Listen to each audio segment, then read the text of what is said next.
Yo, what's up everybody? It's Too Smooth Sports. I'm your host, Zabian, also known as Zabian Too Smooth. This is your daily dose of NFL and NBA content into one video every single day, no BS. Don't ask me about baseball. That is boring as hell. But if you must know, I'm a Rockies fan. And hockey, give me Tampa Bay Thunder. Now for this show, anybody that loves what I love, sports, football, takes, analytics, I'm here for a real conversation. I'm here for a debate. I'm here to argue. I'll agree. I'll rebuttal. I don't care. I just want to talk sports and have a good time. Today we're hitting two storylines. First, the Wolves and the Nuggets game 6 is tonight, as well as the Lakers 3-2 up on Houston. And I'm not necessarily talking about the game series, but more of the Houston team in general, because I can see some future issues arising. But let's get into the first thing. The Wolves and the Nuggets game 6. If Denver can't win this series, it's gonna have to be a look in the mirror moment for them. And I mean really look in the mirror, because what I see, they need depth badly. They're struggling to beat a handicapped Wolves team without Anthony Edwards and DiVincenzo, even though Dante's not that one of a star player. He hits threes, he's a space creator. It still shows that Denver is missing depth. The Timberwolves can beat the Nuggets with their depth and not their superstar. That means the Nuggets, they got some issues. Look, Wolves are up 3-2. Game 6 is tipping off in Minneapolis tonight at 7:30. Well, for me, that's Mountain Time. Anthony Edwards is out with the hyperextension knee. That sucks when your top 5 player is injured. It does take up a little bit of minuses on your points. To make up for that, they got in depth. Nas Reed, Julius Randle, you know what I'm saying? Bones Highland, he's showing up. I've been seeing him knock down some threes. Bang, bang, bang, bang. As well as, you guys guessed it, Ayo Dosunmu. Maybe he was a little bit quiet last game, but you know what? I could see him getting the ball rolling, trying to figure out where to put him to succeed the best, as he was. Defense, transition, quick threes. He's good at his role. But right now, Denver's depth is their problem. The reason I say that is because without Jokic, Jamal Murray, or Aaron Gordon on the court, they have a hard time scoring. If I'm thinking about Denver right now, and I'm seeing them play in my head, I can't see them score. Like, they got Bruce Brown, they got Tim Hardaway, they got Valanciunas, but they don't have someone dynamic coming off the bench and giving them that extra boost they did when they won their chip. They don't have their Caldwell Pope. Bruce Brown is not playing the way he used to play when they won that chip. They got some deep issues along outside of Jokic and Jamal Murray, because I feel like their issue's not star power, it's depth. The NBA playoffs, especially nowadays when people are young, now that teams are young, there's a lot of dynamic athletic guards, and the pace is so quick, you need a strong bench to keep up with that. They don't really have that. So on paper, Denver should blow out this team without Edwards. Unfortunately, they're not. The issue is, like I said, their depth. In reality, if Denver loses this, or even this offseason, I think Denver should chase a 6th man who's gonna bring them that scoring opportunity and dynamicism. Let me rephrase that. This offseason, I believe Denver needs to bring in a scorer, someone that could come off the bench and give them 10 points. Yes, it's only 10 points, but that's the bare minimum. Because if they don't have that, and they're relying on Jokic and Jamal Murray to play 40 minutes plus every game just to win, especially in the playoffs, it's gonna hurt them in the long run. Because if every game goes to game 7, bro, just imagine that wear and tear. It's gonna hit. For that reason, that's why I feel Minnesota, if they're fully healthy, they have that edge over Denver, because they have depth in their bench where they can defend, they can score, they can hit threes. Their 6th man is Nas Reed. He may drop 7 points sometimes, but that boy will go and hit a freaking 3. Boom! Now the fucking offense is moving. That's what they need. They need somebody to get that offense moving on Denver, or else they're gonna slow down.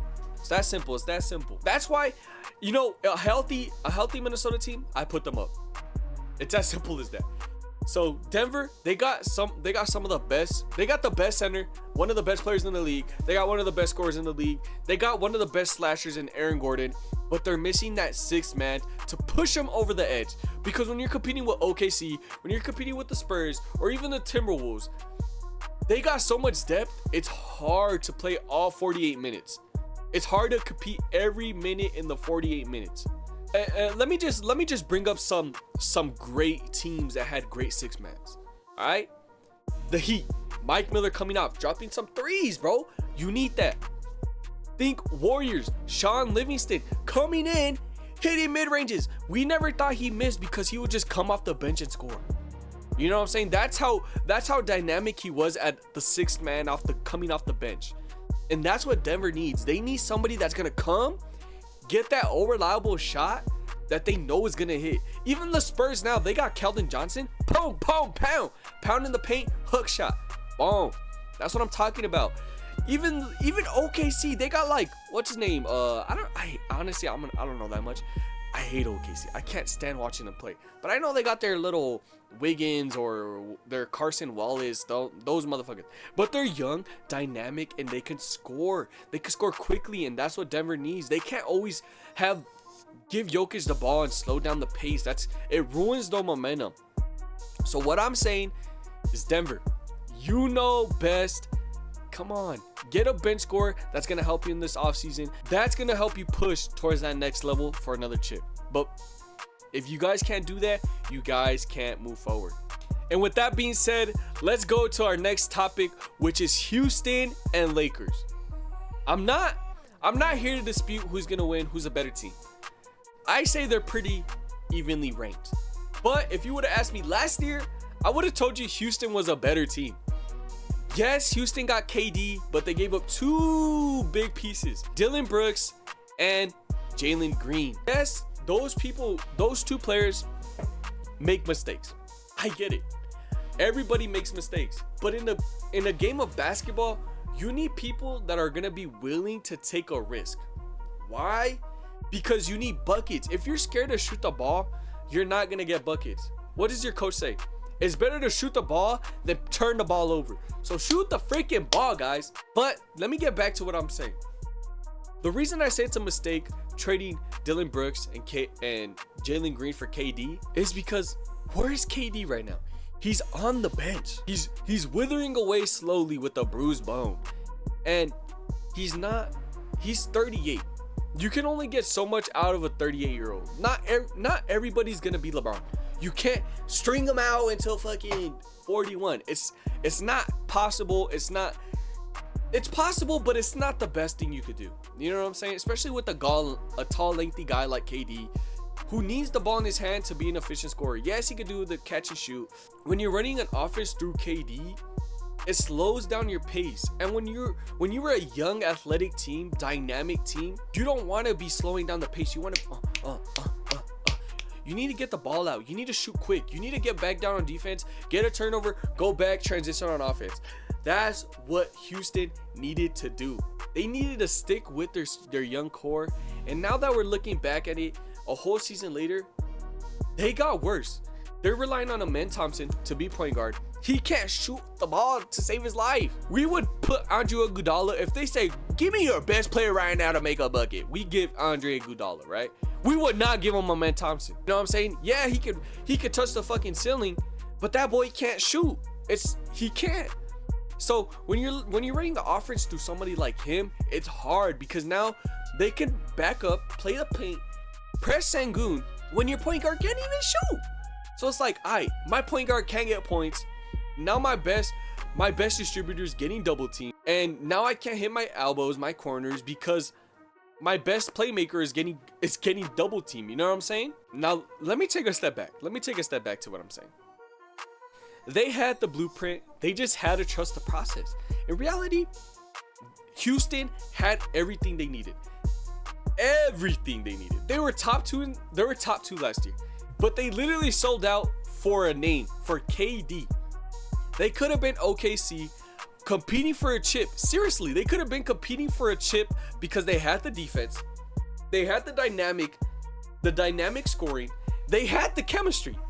And now they see KD, they see the paychecks, and now whenever you get Sengun, Amen Thompson, when it's time to get their contracts up, they're gonna ask for way more because the team's not homegrown no more. Yeah, they still got young picks, but now it's not that homegrown. It's like, well, bro, like, if you're just gonna find somebody to fill us in, why am I gonna have to take a pay cut? Like, give me that money, bro. So it's like they should have stayed with their young core, Jalen Green, Amen Thompson, Alfred Sengun, and they would have been good. You know, Dylan Brooks, they had him on a good contract. Bro, he was the bear poker, but at least he could compete. If you look at the Suns, they were their top scorers, Jalen Green and Dylan Brooks. Top scoring on a team with Devin Booker. They were the top scorers. And look at, they're struggling to score, bro. They're getting hyped that fucking Jabari Smith is scoring 22 points. Come on, y'all. You guys had a good team and you guys ruined it because you guys were chasing KD. That's why, as a Spurs fan, I'm grateful we didn't get KD, because now I see not just the chemistry, but the way our team is just built. And I'm grateful that we're on a pace to be with OKC, to have this long dynamic dynasty run for 10 years. Houston had that shit. They were on their way to starting the dynasty, but they cut it. They cut it too early because they wanted to win now. And it's like, you guys have a 10-year window. It's okay if it takes 2 to 3 years. It's better to have that gap than having your window be 3 years. You know what I'm saying? Like, you want to win with KD now, that you guys got delusional. KD sold you a fake dream, and you guys fell for it.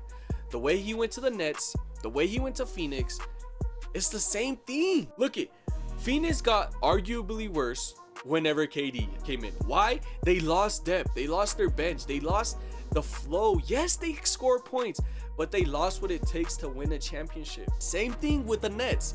KD couldn't take them to win a chip. He couldn't score an OT. You gotta realize, KD is not Batman. He's Robin. He's Robin. Every place he's been a Robin. And that's no disrespect to KD scoring, because he's honestly one of the greatest scorers, most efficient scorers of all time. But it's just that he's not the key to a chip. He's not the key. He's a piece. Okay? He's a piece. So I just really believe that Houston giving up all that for KD was way too much. It's way too much. But these days, with the amount of athleticism, like the amount of talent that there is these days, you gotta build and create talent. You can't buy talent no more. You can't. It's not possible. But with that being said, drop down in the comments, was the KD trade the worst decision the Rockets franchise could have made this past season? And if it's not, let me know if I'm crazy or if I'm stupid. But be honest, guys. Like, in my opinion, they messed up their future trading for KD. They traded 10 years for 3 years, which is honestly very stupid. But whether or not they win the series, I think the Houston season, they're not winning a chip. They're not winning a chip. I wouldn't say the window's closed, but I feel like they honestly took a step back. But that's the show, guys. If you guys liked my takes, or if you guys liked the personality, if you guys liked anything, make sure to hit that like and subscribe button. I appreciate all the love. We're almost at 1,000 subscribers. If we can hit that, I'll literally, like, I'll run outside naked or some shit. You know, I'll run in my Wembanyama jersey naked with my fucking underwear on. But also, comment down below who's your favorite team, what you guys like me to talk about. If you guys have any takes, let me know. I like talking. I like yapping. If you guys like yapping, let's yap together. Bless up, y'all. Make sure to praise Jesus. He's the best in the world. The best thing that God given us is our free life. Amen. Bless up, brothers.